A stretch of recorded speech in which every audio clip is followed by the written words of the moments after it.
of a sudden, he does another interview and he's like, no, no, no, no, no. We're friends now. Oh, there was just a misunderstanding.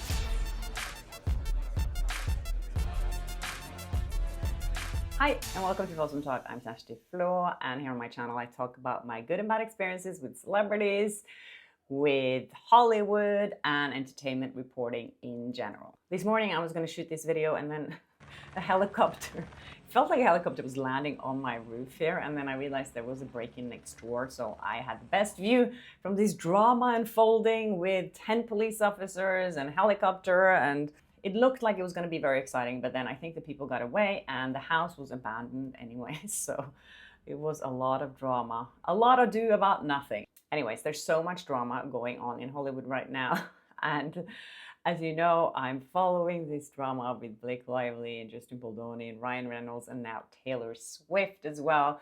So yesterday, her team came out with a statement after they had, I don't know if they even read it, but after Justin Baldoni sued them for $400 million. And I don't think anyone was surprised to read the statement from her lawyers. That's typical lawyer talk. But what I was surprised about was that now Justin Baldoni is called an abuser.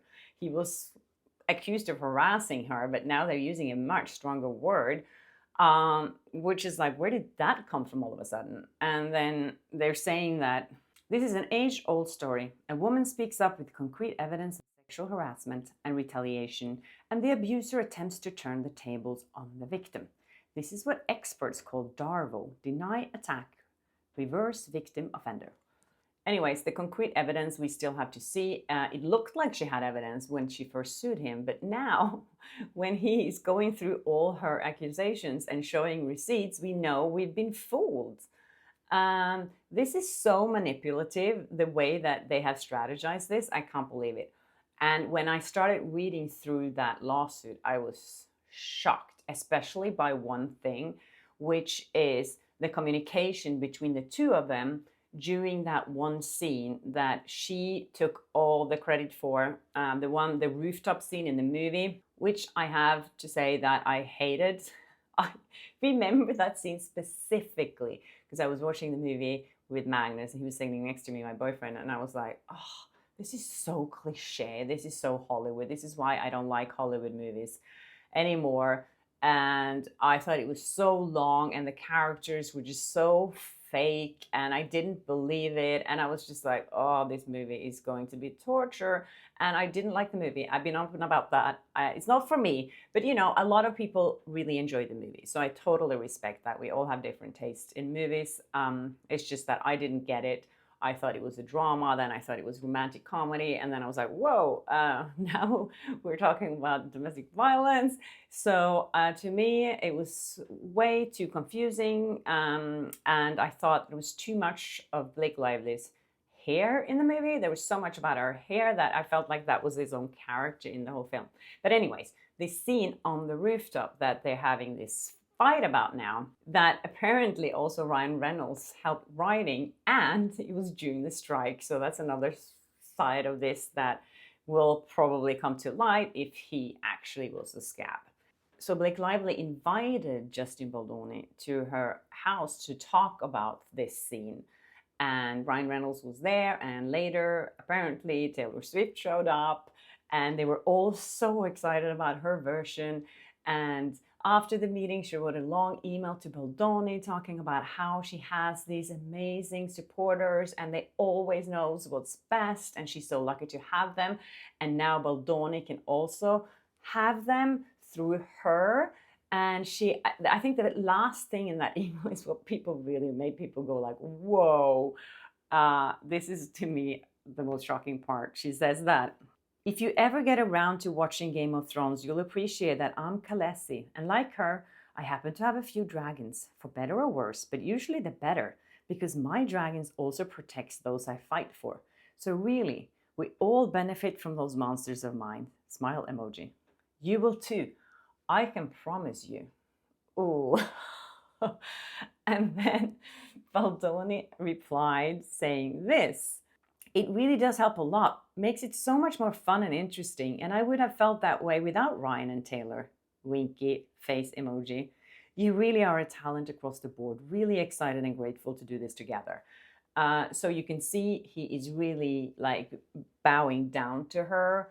And after she told him that she has dragons fighting for her, to me, this is just so evident that she is such a manipulator. I've seen this behavior so many times here in Hollywood, so I'm not shocked by it.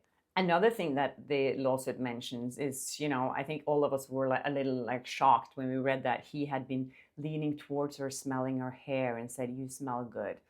But in Justin's version of this, he says he also has this on video.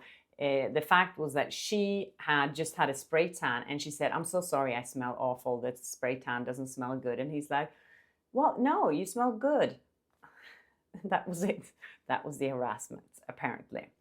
You also see the language she uses in her emails and texts, that she's not like fragile at all, because she reacted to him saying that an outfit was sexy once, and now he's an abuser even for saying that. So as I said in one of the previous episodes, Justin Baldoni's lawyer has reached out to both Disney CEO and the president of Marvel to ask them to keep all their documents surrounding the character Nicepool, because they're accusing Ryan Reynolds of using that character to mock Justin Baldoni. Another guy that also has been contacted by his lawyer is TJ Miller. TJ Miller was the director of the first Deadpool movie. I did a little research on TJ Miller yesterday, and I found this interview where he talked about Ryan Reynolds, and he said that, "Would I work with him again? No." Okay, so he said he never wants to work with Ryan Reynolds again. And he keeps talking in this interview about how he thinks Ryan Reynolds is very insecure. He also said that he thinks he's funny, but you felt through the whole interview that they had a real big beef. But I think after he got super, super famous from the first Deadpool, then things kind of changed. And he talked about one specific episode that happened on the set when Ryan Reynolds was in character as Deadpool and having a go at him in front of everyone. And after the scene, TJ Miller went over to some people in the crew and he was like, "Was that just me or what happened here?" And they were like, "Oh my God, we all saw what happened." Everybody was like, "Why is Ryan doing this?" And the other weird thing is like, maybe he got, I think he's kind of an insecure dude. So this story went everywhere a couple of years ago because, as you know, it's really rare that celebrities talk bad about other celebrities. And when they do, it becomes headlines. So then I found this interview that was done with TJ Miller shortly after this one. Has Ryan Reynolds reached out to you because of your comments? He has. Oh, shit. It was really cool. He emailed me the next day and kind of said this is, and it was a misunderstanding. So I emailed back and now it's like fine. I wonder what Ryan Reynolds told him. And I think this is what this whole situation is all about. This power play. He was really cool about it, and he's a good dude. So he's trying to explain that this was just a misunderstanding, and it was just this one episode that he talked about on set, and then the media picked it up and spun it, which wasn't really happening because the video is there, and you can see when he's talking about Ryan Reynolds. And Michael Bay worked on a movie with Ryan Reynolds also. And so he has a very specific opinion. And all of a sudden, he does another interview, and he's like, no. We're friends now. Oh, there was just a misunderstanding. This is what I'm talking about. And then I think this says it all when one of the hosts were saying this. Yeah. You don't want to burn a bridge like Ryan Reynolds. Yeah, you don't burn a bridge with Ryan Reynolds. That will get you in trouble. I mean, it's so telling to me. And this is the reason why we never hear the truth about people here in Hollywood, because if they're powerful enough, no one is going to come out against them. Maybe we were all fools. Yeah. Turns out Ryan Reynolds is mean. We will have to wait and see. I am just really curious how she is going to reply to this lawsuit, to see what she can come up with, because now we've seen all these receipts and we've seen all the example that she used to paint him as a harasser. And now we see that it was all manipulation. Justin Baldoni also has video evidence of what happened on set. I think he is probably going to release the videos so we can all watch and hear and see. And what better evidence is there than actual video recording? So I am super curious to see what he can bring to the table and what she is going to do next. Anyways, thanks for watching, you guys, and thank you so much for all your engagement and your support of me. That's so amazing to see. And yeah, please subscribe if you haven't. Hit the notification button and stay tuned for what's next at Flaa Talk. And I'll see you in my next episode. Bye.